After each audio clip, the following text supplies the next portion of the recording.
మన అధ్యక్షులు పవన్ కళ్యాణ్ గారికి వేదిక కల్పించిన జనసేన పార్టీ ముఖ్య నాయకులకు ఉభయ కమ్యూనిస్టు పార్టీ సోదరులకు ఇక్కడ విచ్చేసిన సోదరులందరికీ నా హృదయపూర్వక నమస్కారం.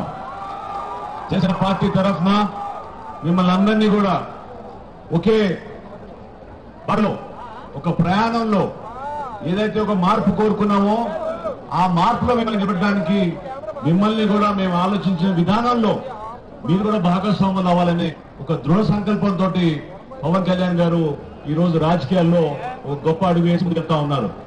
మీరందరూ ఆలోచించాల్సిన విషయం ఏంటంటే ఎన్నో ప్రభుత్వాలు ఎంతమంది నాయకులు ఈ ప్రాంతానికి వచ్చి అనేక సందర్భాల్లో మీకు రకరకాలుగా వాగ్దానాలు చేసుకుంటూ ఈ ప్రాంతాన్ని విస్మరించారు తప్ప మీ పైన ఒక చిత్తశుద్ధికి మీకు తగిన విధంగా న్యాయం జరిగే విధంగా ఈ ప్రాంత అభివృద్ధి కోసం మాత్రం తోడ్పడిన వాళ్ళలో మన సోదరులు బాలరాజు గారు ఒకరు.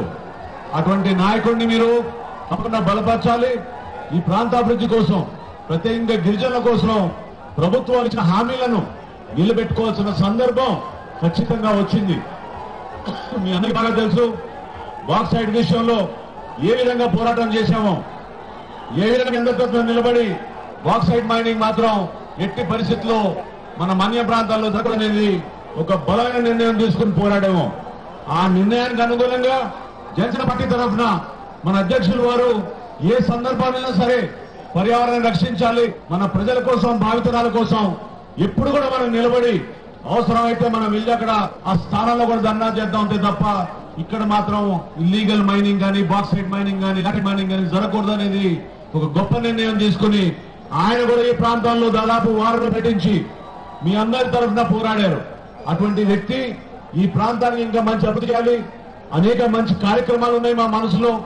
మేము చేస్తున్న ప్రతిరోజు ప్రతి కార్యక్రమాల్లో కూడా మీకోసం ఆలోచించి పేద ప్రజల కోసం, బలహీన వర్గాలు, బడుగు వర్గాల కోసం ఏ విధంగా గిరిపుత్రులు గిరిజన ప్రాంతాల నుంచి మీరందరూ ప్రతి సందర్భంలో మీరు కోరుకునే రక్షిత మంచినీటి పథకం కూడా అందించలేకపోయిన ప్రభుత్వాలు రక్షిత మంచినీటి పథకం, ప్రతి ప్రాంతానికి మంచి రోడ్ల సౌకర్యం, మీ అందరికీ కూడా మరి అటవీ హక్కుల చట్టం కింద మీకు రావాల్సిన హక్కులు ఈ ప్రభుత్వాలు కూడా పట్టించుకోవడం లేదు.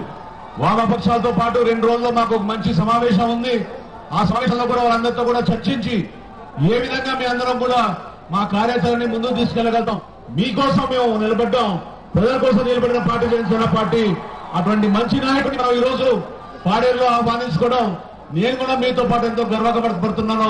ఆ సందర్భాన్ని చక్కగా ఉపయోగించుకుని భవిష్యత్తులో జనసేన పార్టీని మీ అందరూ కూడా బలపరిచి బ్రహ్మాండమైన విజయం చేకూర్చాలని కోరుకుంటూ సెలవు తీసుకున్నా. జై హింద్.